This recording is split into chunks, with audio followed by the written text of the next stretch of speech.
खैर है।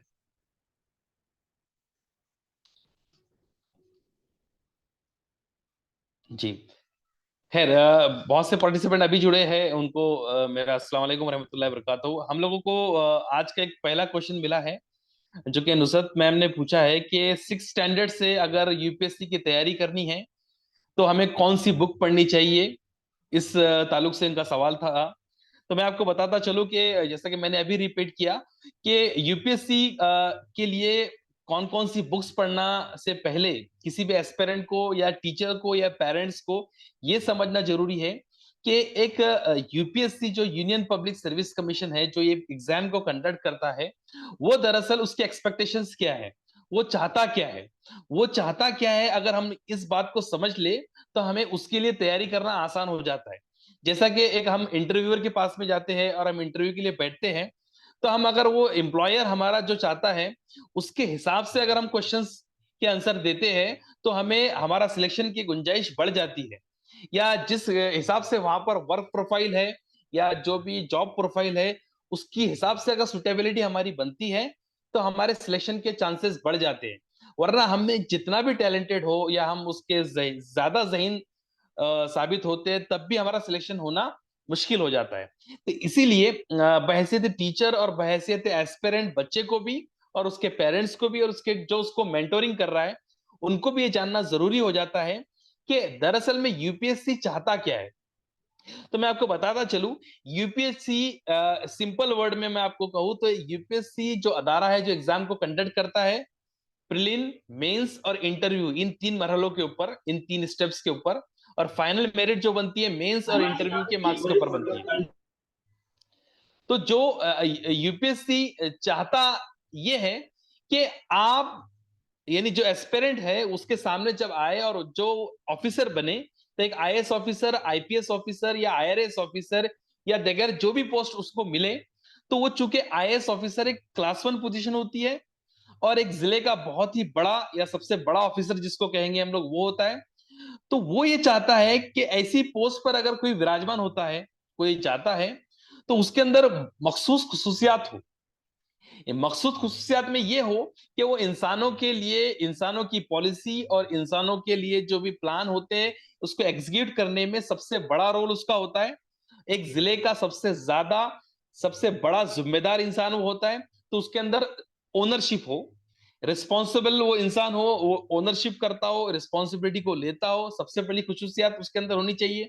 उसके साथ साथ वो सिटीजन्स के ऊपर गौर करता है, सिटीजन्स के ऊपर अपने इम्प्लीमेंटेशन करता है, पॉलिसीज का एग्जीक्यूशन करता है। तो सिटीजनशिप के सारे गुण उसमें हो, एक बेहतरीन शहरी हो, एक बेहतरीन सिटीजन हो और सिटीजन की सारी खुसूसियात उसके अंदर पाई जाती हो। यानी एक सिटीजन से मुराद मेरी ये है, एक शहरी, बेहतरीन शहरी वो ये होता है जिसको साफ सफाई का ख्याल हो, आसपास में जो भी हो रहा है, किस इंसान को उससे तकलीफ हो रही है, नुकसान हो रहा है, फायदा हो रहा है, इससे उसको फर्क पड़ता हो। कहीं पर कुछ तकलीफें हो रही है, कहीं पर कुछ नुकसानात हो रहे हैं, कहीं पर कुछ जुल्म हो रहा है, इस ताल्लुक से उसको फर्क पड़ता हो। इसीलिए अ, उसकी जिंदगी और बगैर लोगों की जिंदगी में जो भी वाकयात हो रहे हैं, जो भी इंसिडेंट हो रहे हैं, उससे किसका फायदा हो रहा है, किसका नुकसान हो रहा है, इस बात से उसका कुछ ना कुछ कनेक्शन हो, उसका कंसर्न हो, उसको तकलीफ हो या उसको खुशी हो या उसको नाराजगी हो।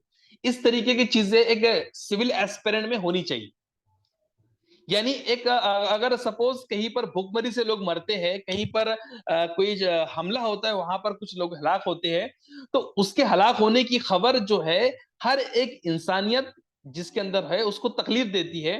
वो उस खबर की जान में उसमें लगाता है, उस खबर की तह तक पहुंचने की कोशिश करता है, उसके ताल्लुक से पढ़ता है, उसकी वजूहात, उसके प्रोज, उसके कॉन्स सब समझने की कोशिश करता है।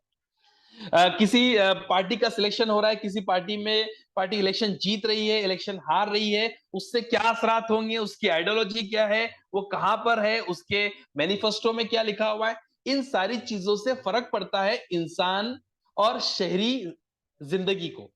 तो ये अगर उसका जहन है तो जाहिर सी बात है उसका सिलेक्शन होना आसान हो जाता है। तो ये सारी खसूसियात मैंने आपको बताया।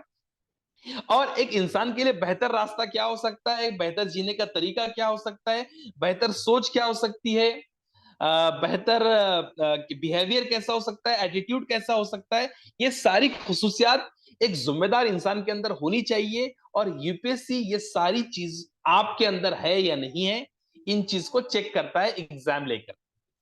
प्रीलिम्स बोलो, मेंस बोलो या इंटरव्यू बोलो, इन सारी चीजों में आपके अंदर कितना बायसनेस है, आप कितने सेक्युलर है, आप कितने कैलिबर रखते हैं, आप में कितना जहानत है, आप कितने अच्छे इंसान हैं, आप कितने बाखलाक है, आपका कैरेक्टर कैसा है, ये सारी चीजों की जो है चेकिंग होती है इस एग्जाम्स के जरिए।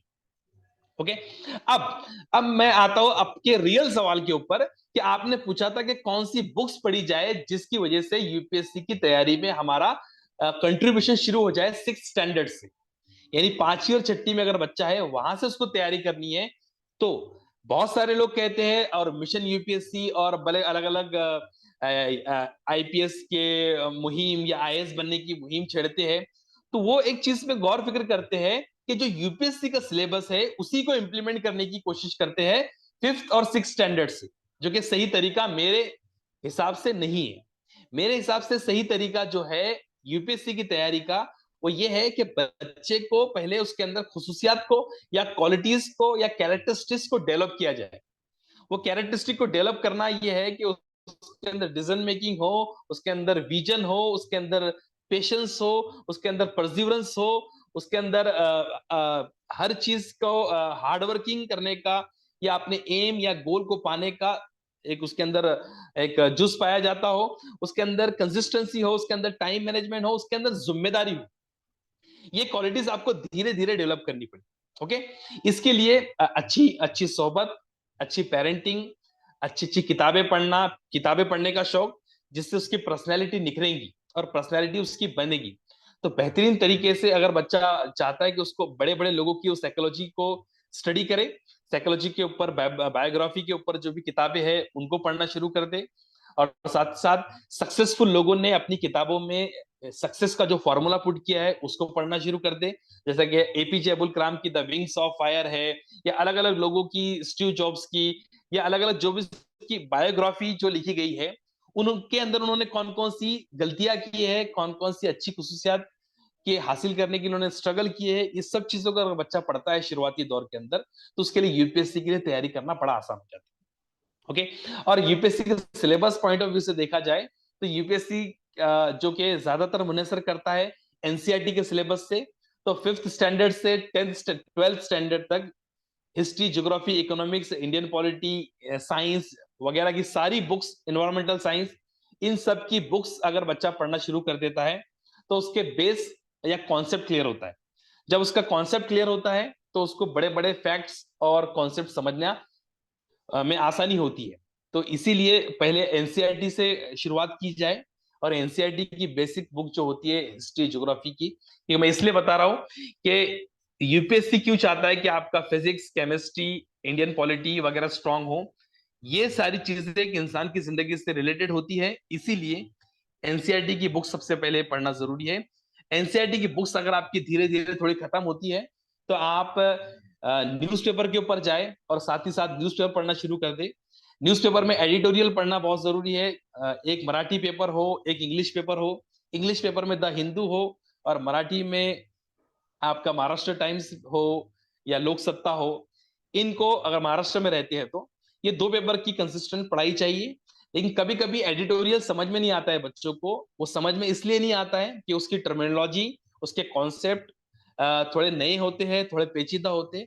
तो एनसीईआरटी जब हम लोग पढ़ते हैं तो एनसीईआरटी से उस कॉन्सेप्ट क्लियर होते हैं, जिससे पेपर हमको समझ में आता है और पेपर में इंटरेस्ट आता है। साथ ही साथ न्यूज़पेपर आपको पढ़ना है एनसीईआरटी के साथ साथ। ये आपको कंसिस्टेंटली कुछ सालों तक करना है। यानी 5th स्टैंडर्ड से अगर स्टार्ट कर रहे हैं आप तो 5th, 6th, 7th, 8th, 9th, 10th तक आपको एनसीईआरटी के सारी चीजें खत्म करनी है। अच्छे अच्छे लोगों की बायोग्राफीज पढ़नी है, अच्छी अच्छी आदतें सीखनी है, अपनी हैबिट्स बनानी है, अपनी पर्सनैलिटी पे फोकस करना है। अपना एटीट्यूड, अपना गेस्चर, आपके बात करने का तरीका, आपका कम्युनिकेशन स्किल, इससे रिलेटेड जो भी बुक्स है वो आपको तैयार करनी है। आपकी अच्छी लैंग्वेज पे कमांड होना चाहिए। इंग्लिश लैंग्वेज हो या उर्दू लैंग्वेज हो या हिंदी लैंग्वेज हो या मराठी लैंग्वेज हो, कोई भी एक या दो लैंग्वेज में आपका कमांड होना जरूरी है। इसकी तैयारी आपकी होनी चाहिए उस जबान से रिलेटेड की तैयारी। ओके, उसके बाद आप यूपीएससी का जो सिलेबस है वो सिलेबस के ऊपर जाइए और उस सिलेबस की तैयारी आप फुल टाइम कर सकते हैं। तो जो सिलेबस है फिर आपको डायरेक्टली वो सिलेबस आपके दिमाग में घुसेगा और आप उसके ऊपर से आपका ओपिनियन निकालना शुरू कर देंगे। ओके, तो मैंने आपको सिंपल लफ्ज में कहा कि यूपीएससी की तैयारी अगर आपको शुरुआती दौर से करनी है तो आपको सबसे पहले जो है अपने आप पर काम करना पड़ेगा। अपने आप पे काम करने से मुराद ये है कि अच्छे लोगों की बायोग्राफी आपको पढ़नी पड़ेगी। उनसे बहुत सारा सबक आपको मिलता है। सक्सेस की किताबें आपको पढ़नी पड़ेंगी कि सक्सेस किस तरीके से लोगों ने हासिल किया। उसके साथ साथ आपको एनसीईआरटी की किताबें पढ़नी है 5th स्टैंडर्ड से लेकर 12th स्टैंडर्ड तक। उसके बाद साथ साथ आपको एनसी न्यूज़पेपर पढ़ना है। न्यूज़पेपर पढ़ने से आपका जहन बनना शुरू करे होगा। एडिटोरियल आप जब पढ़ेंगे तो लोगों का ओपिनियन क्या है वो आप बारीकी से पढ़ते हैं, उसके नोट्स बनाते हैं, तो आप अपना ओपिनियन भी जनरेट करने वाले, अपना ओपिनियन भी बनाने वाले धीरे धीरे बन जाते हैं। ये शुरुआती तैयारी है। इसके बाद यूपीएससी का एक सिलेबस होता है, उनकी वेबसाइट पे मिल जाता है। वो सिलेबस आप लीजिए, उसकी अलग अलग बुक्स है, वो बुक्स की पढ़ाई आप शुरू कर दीजिए और आप यूपीएससी के लिए काली मतलब आसानी से चंद अटेम्प्ट में आपका यूपीएससी क्लियर हो सकता है। जी, करंट अफेयर्स जो आप बोल रहे हैं, करंट अफेयर्स आपके न्यूज़पेपर से सारे करंट अफेयर्स कवर हो जाते हैं। न्यूज़पेपर में सारी चीजें आपको डे बाय डे आप इनकाउंटर करते हैं उससे। तो न्यूज़पेपर से सारे डे करंट अफेयर्स के ऊपर जो बड़े बड़े ऑथर होते हैं, बड़े बड़े जो जर्नलिस्ट होते हैं, उनके ओपिनियन भी आते हैं एडिटोरियल्स के अंदर। यानी सपोज अगर अभी आज एक नया इंसिडेंट शुरू हुआ है, ये जो मसला चल रहा है आज, तो उसके ताल्लुक से इसकी हिस्ट्री आ सकती है, इसका उसका पूरा बैकग्राउंड आ सकता है, इसके ऊपर लोगों के ओपिनियन क्या है, कॉन्स्टिट्यूशन क्या होता है, कॉन्स्टिट्यूशन में किस तरीके के अलग अलग क्या उसके एक्ट्स है। और ये सारी बातें जो होती है, जब भी कोई इंसिडेंट होता है उसके ताल्लुक से न्यूज़पेपर के अंदर उसके ऊपर तबसरा होता है, जिससे आपका करंट अफेयर्स धीरे धीरे स्ट्रांग होता है। और करंट अफेयर्स सिर्फ आपको आज की नहीं चाहिए, आपको हर वक्त के करंट अफेयर्स को समझने की, पढ़ने की खसूसियात आपके अंदर होनी चाहिए। यानी आप यूपीएससी की तैयारी कर रहे हो तब भी, यूपीएससी नहीं कर रहे हो तब भी, हर वक्त में आपका ऐसा अप्रोच चाहिए, ऐसा आपका परसेप्शन चाहिए कि आपकी जिंदगी में असर पड़ता है, लोगों की जिंदगी में जो कुछ होता है उसके ऊपर। अगर आपके बच्चे का ये एटीट्यूड है तो उसका यूपीएससी के करंट अफेयर्स में डील करना आसान हो जाता है, यूपीएससी के कॉन्सेप्ट को, पैटर्न को समझना आसान हो जाता है। और यूपीएससी के एस्से लिखना, यूपीएससी के अलग अलग कॉन्सेप्ट को बारीकियों से अपना ओपिनियन लिखना, उसमें बड़ी आसानी होती है। इसके लिए अगर आप बच्चों को मूवी दिखाना चाहते हैं तो मैंने इससे पहले रिकमेंड किया था कि 12वीं फेल 12th फेल एक मूवी आई है जिसके ऊपर मैंने छोटा सा वीडियो भी बनाया था। आप अपने बच्चों को वीडियोस उसकी मूवीज आप पहले दिखा दीजिए तो आप यूपीएससी क्या होता है ये बच्चों को समझ में आ जाएंगे एक मूवी के जरिए। उसके बाद बहुत सारी वेब सीरीज भी आई है, एस्पेरेंट्स सीजन 1, एस्पेरेंट्स सीजन 2। इसमें इसमें कुछ चीजें, थोड़ी गलत गलत चीजें भी है, उसको अवॉइड कर दिया जाए तो पूरी वेब सीरीज जो है आप छोटे बच्चों को भी दिखा सकते हैं आपकी निगरानी के अंदर। और आप निगरानी में वहां पर उस चीज को, जहां गंदगी है वहां उसको स्किप कर कर, फॉरवर्ड कर कर अगर आप वेब सीरीज एस्पेरेंट्स 1 और एस्पेरेंट 2 भी अगर बच्चे को दिखाते हैं तो वो एक एस्पिरेंट की लाइफ क्या होती है, उसको क्या क्या पढ़ना है, वो सारी चीजों के से उसको एक बहुत बड़ा सबक मिलेगा और वो आसानी से यूपीएससी क्रैक करने उसके लिए बहुत बड़ा काम ना होगा। जी मैम, आप इस जवाब से मुत्तफिक है क्या और मजीद आपका कुछ सवाल है? नुसरत मैम।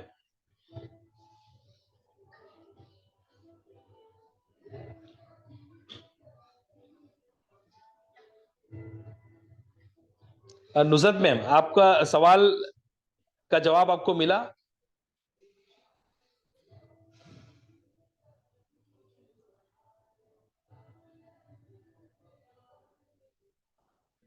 जी, और किसी का कोई सवाल है? जी ओके, उनकी तरफ से चैट बॉक्स में उन्होंने लिखा है। ओके, जी जजाकल्लाह खैर। और किसी का कोई सवाल है? यहाँ पर चंद ही लोग जुड़े हुए हैं, आप अपना सवाल पूछ सकते हैं। एक मेरे को अभी एक व्हाट्सएप पर एक सवाल आया था, लेकिन वो हजरत जिन्होंने सवाल भेजे थे वो अभी जुड़े नहीं है, तो वो जवाब, उसका जवाब देकर कुछ इतना ज्यादा मतलब होता नहीं है। लेकिन चूंकि सेशन रिकॉर्ड हो रहा है तो मैं आपको बता दूं, उनका सवाल था कि सीए करने के लिए, चार्टर्ड अकाउंटेंट बनने के लिए क्या करना चाहिए। तो चार्टर्ड अकाउंटेंट बनने के लिए आप 11th में आपको एडमिशन होना जरूरी है, 11th 12 ये 2 साल आपको पढ़ना जरूरी है। उसके बाद ही आप सीए फाउंडेशन का एग्जाम दे सकते हैं। 3 मरहलों में उसका एग्जाम होता है, सीए फाउंडेशन, सीए इंटर, और उसके बाद में 2.5 साल की आर्टिकलशिप, और उसके बाद में सीए मेंस के पेपर। लग 4 स्टेप्स हो गई। तो अगर आप 12वीं पास होते हैं तब वो अब एग्जाम में अपियर कर सकते हैं, और इस एग्जाम की सीए फाउंडेशन की तैयारी बच्चे 11वीं से ही शुरू कर देते हैं। 11वीं और 12वीं में अच्छी तरीके से पढ़ते हैं। इसके 4 पेपर्स होते हैं सीए फाउंडेशन के। तो सीए फाउंडेशन अगर आप क्लियर करते हैं तो आप सीए इंटर के पेपर दे सकते हैं। सीए इंटर के पेपर देने के बाद आपको किसी सीए या किसी सर्टिफाइड ऑडिटर के पास में 3 साल तक के आर्टिकलशिप करनी होती है, जिसमें 2.5 साल कंप्लीट होने के बाद आप सीए फाइनल के पेपर अपीयर कर सकते हैं। जैसे आपके पेपर्स क्लियर होते हैं, आप सीए का सर्टिफिकेशन आपको मिल जाता है। इसको गवर्न करता है ICAI, institute of chartered accountants of India, इस तरीके से एक इंस्टीट्यूट है। वो इसको गवर्न करता है, उसके एग्जाम कंडक्ट करता है। मई और नवंबर में इसके एग्जाम होते हैं सीए फाउंडेशन के। आप कॉमर्स बैकग्राउंड से हो, साइंस बैकग्राउंड से हो या आर्ट्स बैकग्राउंड से हो, आप इस एग्जाम को अपियर कर सकते हो। लेकिन बेस्ट ये होगा कि अगर आप सीए की तैयारी कर रहे हैं तो आपका बैकग्राउंड कॉमर्स का हो। कॉमर्स का हो तो आपको आसानी होती है उसको क्रैक करने में। जी। और किसी का कुछ सवाल है तो हम लोग आगे बढ़ते हैं, या फिर हम इस सेशन को यहीं पर खत्म करते हैं। अल्लाह हमारी कोशिशों को कबूल करे। चाहे इस सेशन में, मैंने आपको पहले ही कहा था कि इस सेशन में 5 लोग हो, 10 लोग हो, 15 लोग हो, हर संडे को मैं आपके सामने अपीयर होऊंगा, आपके सामने हाजिर होऊंगा। और इस सिलसिले को इंशाल्लाह मैंने अज़म लिया था कि मैं 2024 में इसको कंटिन्यू करूंगा। तो इंशाल्लाह अगर आपके कोई सवाल अभी नहीं है, कोई बात नहीं, आप मुझे व्हाट्सअप कर सकते हैं, या नेक्स्ट सेशन हमारा संडे को होगा उसमें जुड़ के हमारे सवालों का जवाब लेंगे। लेकिन हम इस सिलसिले को खत्म करने वाले नहीं इंशाल्लाह, जब तक तोड़ेंगे नहीं, जब तक छोड़ेंगे नहीं। जब तक हम लोग आईएएस शुक्रिया सर, आईपीएस शुक्रिया। ऑफिसर नहीं बना देंगे, जब तक हम बहुत। इस कौम के अंदर काम करते रहेंगे इंशाल्लाह। और इसके नतीजे इंशाल्लाह हमको कभी ना कभी मिलेगी इंशाल्लाह। अस्सलाम thank you sir, thank you. वालेकुम अस्सलाम।